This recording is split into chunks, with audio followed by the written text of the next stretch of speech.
Welcome back to the channel. I'm Kevin, and this month I'm doing something a little bit different and making an accessory to help me when I'm playing Magic the Gathering. I have a bracket to Zur the Enchanter Voltron deck, which I play every once in a while. This is my go-to deck to play against newer players with precons. Since I'm on the giant unblockable Zur plan, I don't have to be too concerned with what players are doing on their boards, so every deck can kind of do the thing.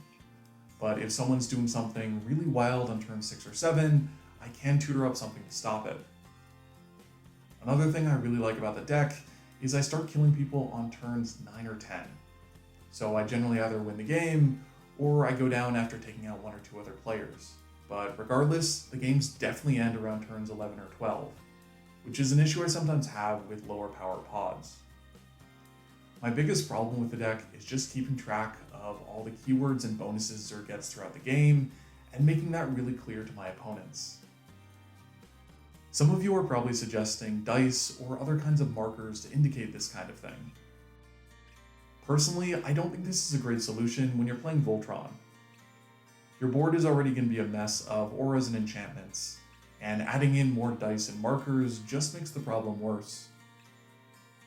One thing that really influenced me when making this project was seeing stuff like this on Reddit for tracking simple tasks or whether or not you've taken pills on a given day.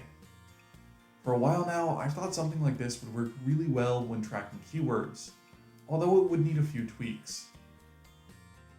I also want to add something that tracks Zur's power and toughness. When I have something like all that glitters on the board, this number can change a lot, and I would find that in the later turns, I would have to tally everything up at least twice when I was attacking, which really slowed down my turns.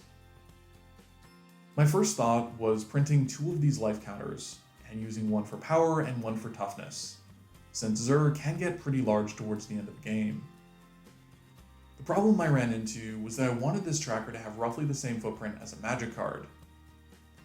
To use these life counters, you need to be able to reach both sides of the wheel, because they do require some force to move, and if I stacked 2 on top of each other, I wouldn't have that access, so I didn't think these would work.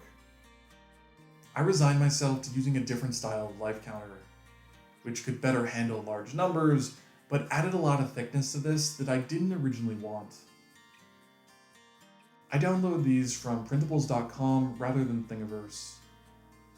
Normally I try to do this all on Thingiverse just so I can remix things and give proper credit, but Thingiverse wasn't letting me download anything for some reason, so I went with what was available. I do want to give credit where credit's due, so I'm calling this out now, and I'll include links in the video description down below. I went ahead and printed one of these life trackers as is. It worked really well, and I was quite happy with this, but I did want to make some modifications, as well as combine this with the switch tracker piece. Overall, this was a pretty quick process. I did make a couple of mistakes and had to reprint a few parts, but it came together in just a few hours. The biggest change I made was to the numbering on the wheels. Originally, these details were recessed, but I wanted the numbers to be raised so I could add a little bit of paint to increase the contrast and make this really visible for my opponents. I did end up painting all the raised details before assembling this, just in case I made some mistake and wanted to reprint a part. I did experiment with Sharpies before deciding to use paint. The Sharpie ink runs through the layer lines a little bit, so you get this blurry, slightly fuzzy effect, which I didn't really like. While I was at it, I also added some green to the switches, so it was going to be really obvious what state they were in. Lastly, I assembled everything with a little bit of super glue. This was just waiting for me to slip in some labels, which I can now change out if I swap out any cards in the deck. I'm proud to say that I took this to my local commander night, and it was functional, and made the deck easier to play.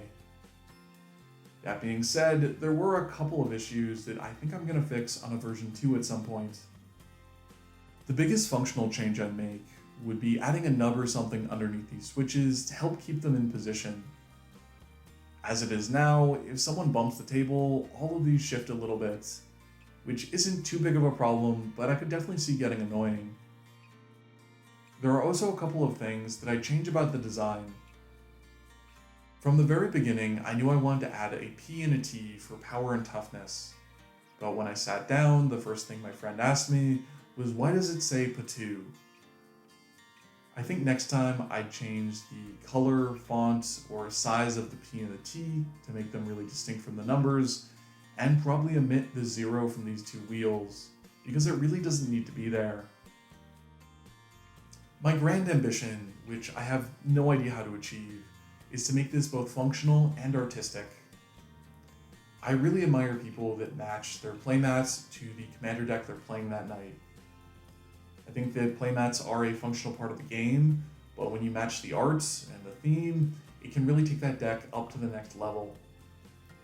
I would love to do something like that here, and maybe redesign it so it works better with the art, or swap out the colors, so it's not just a functional game piece that identifies keywords, power, and toughness, but something that actually accentuates Zur and the way the deck plays and the feel of it. Like I said, I have no idea how to do that, but it's something I'm going to be thinking about as I'm working on a version 2 of this. If you want to make version 1, I'll post all the files on Thingiverse. Just check the video description down below for a link. I'll also include affiliate links to everything you've seen me use in today's video. If you made it this long, I really hope you'll like and subscribe to the channel. And I'll see you all again next month with another project.